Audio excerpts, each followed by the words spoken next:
인간은 사회적 동물입니다. 우리는 끊임없이 타인과 관계를 맺고 그들의 행동과 생각에 영향을 받으며 살아갑니다. 이러한 사회적 상호작용 속에서 나타나는 현상 중 하나가 바로 집단 동조입니다. 집단 동조란 개인이 집단의 압력에 굴복하여 자신의 신념이나 행동을 바꾸는 현상을 말합니다. 다시 말해 혼자서는 다르게 생각하거나 행동할 수 있지만 집단 속에서는 다수의 의견이나 행동에 맞춰 자신의 생각과 행동을 수정하는 것입니다. 이 현상은 때로는 긍정적인 결과를 가져오기도 하지만 때로는 개인의 자유를 억압하고 사회 전체에 부정적인 영향을 미치기도 합니다. 집단 동조의 개념은 사회심리학 분야에서 중요한 위치를 차지합니다. 1950년대 사회심리학자 솔로몬 애쉬는 유명한 애쉬의 동조 실험을 통해 집단 동조 현상을 과학적으로 증명했습니다. 실험 참가자들은 간단한 선분의 길이를 비교하는 과제를 수행했는데 다른 참가자들이 모두 오답을 선택했을 때 피험자 역시 자신의 판단과는 다르게 오답을 따라하는 경향을 보였습니다. 이 실험은 개인이 명백한 사실조차도 집단의 압력에 의해 왜곡할 수 있다는 것을 보여주었습니다. 집단 동조는 단순히 행동의 변화만을 의미하지 않습니다. 때로는 개인의 내면적인 신념까지도 변화시키는 강력한 힘을 지니고 있습니다. 우리는 집단의 일원으로서 받아들여지고 싶어하는 욕구를 가지고 있으며 이러한 욕구가 집단 동조를 더욱 강화시키는 요인으로 작용합니다. 집단 동조의 유래는 인류의 역사만큼이나 오래되었습니다. 원시시대부터 인간은 집단을 이루어 생활하며 생존을 위해 협력해야 했습니다. 집단의 규칙을 따르고 집단의 의견에 동조하는 것은 생존 가능성을 높이는 데 중요한 역할을 했습니다. 이러한 경향은 진화 과정에서 우리 유전자에 깊이 각인되었고 오늘날까지도 우리 행동에 영향을 미치고 있습니다. 고대 사회에서는 집단의 질서를 유지하고 외부의 위협으로부터 공동체를 보호하기 위해 집단 동조가 강조되었습니다.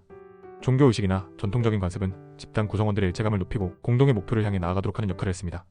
중세시대에는 봉건제도의 질서를 유지하고 교회의 권위를 강화하기 위해 집단 동조가 더욱 강조되었습니다. 농노들은 영주의 명령에 복종해야 했고 사람들은 교회의 가르침을 절대적으로 따라야 했습니다.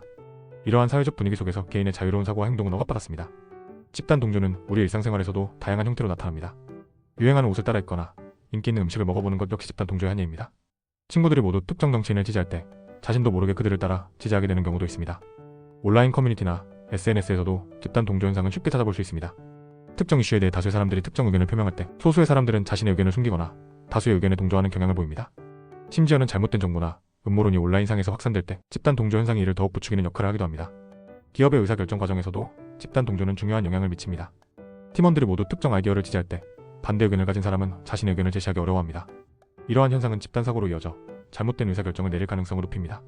집단 동조는 긍정적인 영향과 부정적인 영향을 동시에 미칠 수 있습니다. 긍정적인 측면에서는 사회 질서를 유지하고 공동체의 목표를 달성하는 데 기여할 수 있습니다. 예를 들어 교통법규를 준수하거나 공공장소에서 질서를 지키는 행동은 집단 동조를 통해 이루어집니다. 또한 재난 상황에서 서로 돕고 협력하는 행동 역시 집단 동조의 긍정적인 예라고 할 수 있습니다. 그러나 집단 동조는 개인의 자유를 억압하고 창의적인 사고를 방해할 수도 있습니다. 맹목적인 집단 동조는 잘못된 의사결정으로 이어질 수 있으며 사회 전체에 부정적인 결과를 초래할 수도 있습니다. 예를 들어 역사적으로 발생했던 집단 관계 현상은 맹목적인 집단 동조가 얼마나 위험한 결과를 초래할 수 있는지 보여주는 사례입니다.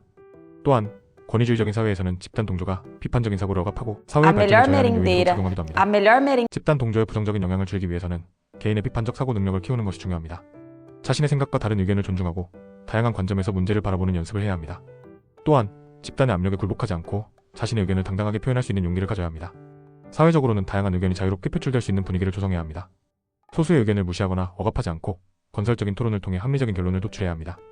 또한 미디어는 객관적이고 균형 잡힌 정보를 제공하여 사람들이 올바른 판단을 내릴 수 있도록 도와야 합니다. 교육 시스템은 학생들이 비판적 사고 능력을 키울 수 있도록 다양한 교육 프로그램을 제공해야 합니다. 토론 수업이나 프로젝트 학습을 통해 학생들이 자신의 의견을 논리적으로 표현하고 다른 사람의 의견을 경청하는 연습을 할 수 있도록 해야 합니다. 만약 당신이 어떤 모임이나 집단에 속해 있을 때 당신의 생각과 다른 의견이 다수를 차지하고 있다면 어떻게 하시겠습니까? 아마도 대부분의 사람들은 갈등을 피하고 집단에서 소외되지 않기 위해 자신의 의견을 숨기거나 다수의 의견에 동조할 것입니다. 하지만 이러한 행동은 당신의 개성을 잃게 하고 집단의 의사결정을 왜곡시킬 수 있습니다. 당신이 만약 집단 동조를 경험하고 있다면 잠시 멈춰서서 자신의 감정을 객관적으로 바라보십시오. 왜 당신은 다른 사람들과 다른 의견을 가지고 있는지 그리고 그 의견이 왜 중요하다고 생각하는지 스스로에게 질문해 보십시오. 만약 당신의 의견이 합리적이고 근거가 있다면 용기를 내어 자신의 의견을 표현하십시오. 당신의 의견은 집단에게 새로운 시각을 제공하고 더 나은 결정을 내리는 데 도움이 될 수 있습니다. 물론 당신의 의견이 받아들여지지 않을 수도 있습니다. 하지만 당신은 자신의 신념에 따라 행동했다는 자부심을 느낄 수 있을 것입니다. 집단 동조는 인간 사회에서 피할 수 없는 현상입니다. 하지만 우리는 집단 동조의 메커니즘을 이해하고 그 영향을 최소화하기 위해 노력할 수 있습니다. 개인의 비판적 사고 능력을 키우고 사회적으로 다양한 의견이 존중받는 분위기를 조성함으로써 우리는 집단 동조의 긍정적인 측면을 활용하고 부정적인 측면을 극복할 수 있을 것입니다. 이러한 노력을 통해 우리는 더욱 건강하고 발전적인 사회를 만들어갈 수 있을 것입니다.